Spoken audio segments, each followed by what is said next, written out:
The industrial cleaning solution burned my nostrils as I pushed the mop across Quantum Tech's pristine laboratory floor. From the corner of my eye, I could see my former colleagues trying not to stare, their faces a mix of pity and discomfort. Just yesterday, I had been Dr. Emily Zhang, Senior Quantum Computing Engineer. Today, I was just the janitor. My story isn't about a fall from grace, it's about patience, persistence, and the sweet satisfaction of letting your enemies think they've won. Make sure you get under the equipment, Derek Morgan, my former manager, called out as he passed by with his afternoon coffee. Can't have dust affecting our real engineers' work. The emphasis on real made several nearby engineers wince. I kept mopping, maintaining the same methodical precision I'd used when calibrating quantum processors. Derek had no idea that every stroke of the mop was counting down to his downfall. It had started 6 months ago when I made a breakthrough in quantum error correction, a holy grail in quantum computing. Current systems lost coherence too quickly, making them impractical for most real-world applications. My solution was elegant, almost absurdly simple once you saw it. Like many great discoveries, it had come to me in an unexpected moment, while watching my daughter's spinning top maintain its balance far longer than it should have. I had followed proper protocol, documenting everything and submitting it through official channels. But Derek had been threatened by my success from day one. As an older engineer watching a younger woman rise quickly through the ranks, his insecurity had turned to hostility. "Your calculations must be wrong," he'd said dismissively when I first presented my findings. "It violates basic principles of quantum decoherence." Actually, I tried to explain. It works with decoherence, not against it. "Here, let me show you." But Derek had already turned away, a habit he perfected over the 2 years I'd worked under him. Later that day, I'd overheard him in his office, phone on speaker. "Yes, Dr. Martinez, I've reviewed Dr. John's proposal." "Complete nonsense. No, not worth your time. I'll handle it." Dr. Isabella Martinez was our CEO, a brilliant physicist herself who'd built Quantum Tech from a startup into a $2.8 billion company. She was also, unfortunately, on a 3-month sabbatical in New Zealand, studying quantum effects in the Southern Hemisphere's magnetic field. That's when I'd made a decision that would change everything. Instead of fighting Derek's dismissal, I filed the patent paperwork privately. My friend Raj in legal helped me navigate the process, ensuring everything was airtight. "You sure about this, Em?" he'd asked as we filed the final documents. "Derek's going to lose it when he finds out." "That's exactly what I'm counting on," I'd replied. The next few months were a careful dance. At work, I appeared to abandon my research, focusing instead on routine maintenance tasks. Derek's smugness grew with each passing day. He began giving my projects to his favorites, taking credit for my previous innovations. Then came the final straw. Last week, Derek had called an all-hands meeting. Due to recent performance issues, he'd announced, looking directly at me, "We're making some organizational changes. Dr. Zhang will be transitioning to our facilities maintenance team." The room had gone silent. Even Derek's favorites looked uncomfortable. "You can't do that," Sarah from HR had protested. Dr. Zhang's contract allows for reassignment based on performance. Derek had cut in smoothly. "It's either this or termination. Her choice." I had stood up slowly, walked to the front of the room, and taken the blue maintenance uniform he'd brought for dramatic effect. "I choose to stay," I'd said quietly. Derek's triumph had been complete. Or so he thought. Now a week later, I watched through the laboratory windows as a familiar Tesla pulled into the executive parking spot. Dr. Martinez was back, 2 days early. My phone buzzed. A text from the patent office's automated system. Patent number 11,982,355 status. Apero vide. I allowed myself a small smile as I dumped the mop back into the bucket. The next few hours would be interesting indeed. Dr. John. A young intern approached nervously, holding out a cleaning request form. "There's a spill in Lab 3. "Of course," I said, taking the form. One last cleanup before everything changed. In Lab 3, I found Derek in his element, holding court with his inner circle. They were clustered around my old workstation, where James, Derek's protege, was struggling to understand my research notes. "These calculations don't make sense," James was saying, frustration evident in his voice. The coherence times, she claimed. They're impossible. Because she faked them, Derek replied confidently, probably trying to cover up her failures. Classic case off. Classic case of what, Derek? The room froze. Dr. Isabella Martinez stood in the doorway, her presence commanding instant attention. Her eyes took in the scene. Me in my janitor's uniform, Derek and his team clustered around my old station, the clear divide in the room. Dr. Martinez, Derek recovered quickly. Welcome back. We weren't expecting you until. Clearly, she cut him off. Emily, why are you wearing maintenance uniforms? Before I could answer, my phone buzzed again. The patent office's public database had just updated. Right on schedule. Actually, I said, reaching into my pocket for my phone. I can explain everything. But first, you might want to see this. I pulled up the patent announcement and handed her my phone. Dr. Martinez's eyes widened as she read, her expression shifting from confusion to astonishment. Is this verified? She asked sharply. The patent office confirmed it this morning, I replied, full approval. The quantum error correction system works exactly as my research predicted. What patent? Derek demanded, trying to see the screen. What is she talking about? Dr. Martinez ignored him, still reading. These coherence times. They're revolutionary. Why wasn't I informed about this development? I did inform the proper channels, I said calmly, looking directly at Derek. 3 months ago. I was told it violated basic principles of quantum decoherence. The color drained from Derek's face as understanding dawned. Now wait a minute, Emily. Dr. Martinez's voice cut through the tension like a laser. Take off that uniform and come to my office. Bring your complete research files. She turned to Derek. You two, we need to have a very interesting discussion about communication protocols in this company. As I walked out of Lab 3 for what would be the last time as a janitor, I heard James whisper to another engineer. The coherence times in her notes. They weren't impossible, we just couldn't understand them. No, I thought, they weren't impossible. They were just waiting for the right moment to become obvious to everyone. The next hour would change everything at Quantum Tech. But first, I had a mop to put away. After all, proper maintenance is important, whether you're dealing with quantum systems or corporate hierarchies. Dr. Martinez's office had always impressed me.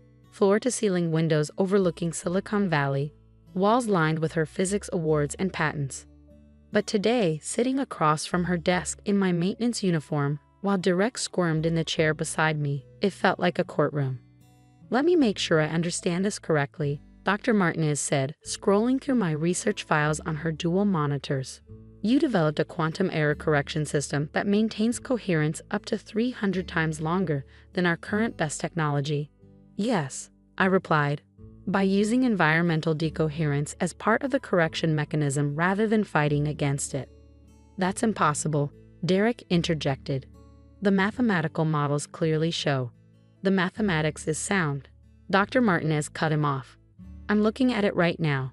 In fact, she turned her screen toward him. These equations are elegant, revolutionary. She fixed Derek with a stern gaze.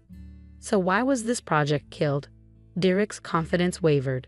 The preliminary review suggested. Which preliminary review? Dr. Martinez interrupted again. Because I'm looking at the project logs and I don't see any formal evaluation, just your email declaring it not worth pursuing without any supporting analysis. The room fell silent except for the soft hum of quantum computing servers in the labs below. I sat quietly, watching years of Derek's careful politicking unravel in minutes. Dr. Zhang, Dr. Martinez turned to me, walk me through how you discovered this. For the next 30 minutes, I explained everything. The initial insight from my daughter's toy, the mathematical modeling, the experimental proof of concept I'd run after hours. Dr. Martinez asked sharp, insightful questions while Derek grew increasingly pale. And you filed the patent independently? She asked finally. Yes, I replied. After my work was dismissed internally, I felt it was important to protect the innovation. Under your name only? Derek suddenly looked hopeful. That could be a problem with your employment contract. Actually, I pulled out another document from my folder. I filed it under a joint patent structure. 70% assigned to Quantum Tech, 30% to myself as the inventor. Raj and legal helped ensure everything was properly handled. Dr. Martinez's eyebrows rose. You kept the company's interests in mind even after being demoted to maintenance staff. Quantum Tech's mission is to advance quantum computing, I said simply. That's bigger than any personal grievance. A small smile played at the corners of Dr. Martinez's mouth. Indeed it is. She turned to her computer, typing rapidly. I'm calling an emergency board meeting for this afternoon. Emily, I want you to present your findings. In that, Derek gestured at my maintenance uniform, trying one last time to maintain some control. No, Dr. Martinez pressed her intercom. Sarah, please come in. Sarah from HR entered, carrying a garment bag. Everything as requested, Dr. Martinez. Emily, please change into proper attire. Sarah, stay. We need to discuss some immediate personnel changes. In the adjacent executive bathroom, I found a new blazer and skirt in my size. As I changed out of the maintenance uniform for the last time, I could hear raised voices from the office. You can't be serious, Derek was saying. I've run that department for 6 years. And in those 6 years, Dr. Martinez's voice was steel. How many innovations have you personally contributed? How many patents? How many breakthroughs? I emerged to find Derek standing, his face flushed. This is ridiculous. I'll appeal to the board. About that, Dr. Martinez smiled coldly. The board members have already received copies of Emily's patent approval. 3 of them are physicists. They understand exactly what this means for our company's future. Would you like to explain to them why you tried to bury this discovery? Derek sank back into his chair. Now, Dr. Martinez continued, let's discuss your new role. We have an opening in facilities maintenance. You can't be serious, Derek whispered. Actually, I spoke up, surprising everyone including myself. I have a different suggestion. They all turned to look at me. Derek has strong project management skills, I said carefully, and he clearly understands the importance of maintenance. Why not put him in charge of maintaining our legacy systems? The old classical computing infrastructure still needs supervision. Dr. Martinez studied me for a moment. Interesting. You're proposing a lateral move rather than a demotion. Revenge makes for poor system architecture, I replied. Better to optimize for efficiency. Derek looked like he couldn't decide whether to be grateful or insulted. Very well, Dr. Martinez nodded. Derek, report to classical systems on Monday. Sarah will handle the paperwork. She turned to me. Dr. John, we need to prepare for the board meeting. And after that, we should discuss your new position as Director of Quantum Innovation. The next few hours were a blur of presentations and paperwork. The board meeting went exactly as Dr. Martinez had predicted. The physicist members immediately grasped the implications of my breakthrough, while the business members understood what it meant for Quantum Tech's market position. By evening, I was back in my old lab, now with a new nameplate on the door. Dr. Emily Zhang, Director of Quantum Innovation. James and several other engineers hovered awkwardly in the doorway. Dr. Zhang, James stepped forward. I want to apologize. We should have questioned things more. Science is about questioning everything, I replied, including authority. Remember that in your own work. Over the next few months, Quantum Tech transformed. My quantum error correction system became the foundation for a new generation of stable quantum computers. The stock price tripled. Derek, to everyone's surprise, turned out to be excellent at managing legacy systems, perhaps because it was harder to fake competence with older, well-documented technology. Dr. Martinez stopped by my lab one evening as I was working late, fine-tuning the next generation of the system. You know, she said, examining the complex array of quantum processors, you could have gone to any of our competitors with this patent. Why stay loyal to Quantum Tech? I thought about it as I adjusted a coupling parameter. She laughed. In the systems and in management. Everything's quantum, I smiled. It's all interconnected. A year later, I sat in my new office, not quite as impressive as Dr. Martinez's, but with its own view of the valley. On my desk stood a framed maintenance uniform badge alongside my latest patent plaque. Together, they told a story about patience, persistence, and the quantum nature of justice.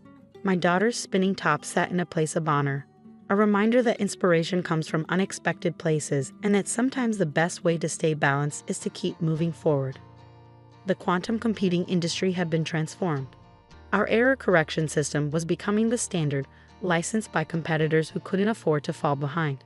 Quantum tech was leading the revolution, and my team, now including several promising engineers who reminded me of myself a few years ago, was pushing the boundaries of what was possible. Derek still ran into me occasionally in the building. He'd nod politely, perhaps remembering the humiliation I'd spared him from. I'd nod back, remembering that sometimes the best revenge isn't about destroying your enemies. It's about building something so impressive that their attempts to stop you become a footnote in your success story. As for me, I kept the lesson close. In quantum mechanics and in life, what appears to be a collapse of possibilities is often just a system finding its true state. Sometimes you have to let people think they've observed your final position, only to demonstrate that uncertainty was always part of the equation. Dr. Martinez and I still laugh about those days when I wore a maintenance uniform. "You could have revealed everything immediately," she said once. "Why wait?" In quantum systems, I replied, "Timing is everything. Release the coherence too soon, and the whole thing falls apart. Wait for the right moment, and the waveform collapses exactly where you need it." She understood perfectly. After all, that's what real quantum engineering is about, not just controlling the particles, but understanding when to let them find their own path to stability. Now, as I watch new engineers join our team, I make sure they understand the most important principle in both quantum computing and career advancement. It's not about avoiding interference, it's about using it to create something unprecedented. And sometimes that means letting people underestimate you, letting them think they've confined you to a classical role, while you quietly operate in a quantum state of superposition, preparing for the moment when everything snaps into perfect, irrefutable clarity. Because in the end, the best comebacks, like the best quantum systems, aren't about force. They're about finding the natural frequency at which truth resonates most clearly.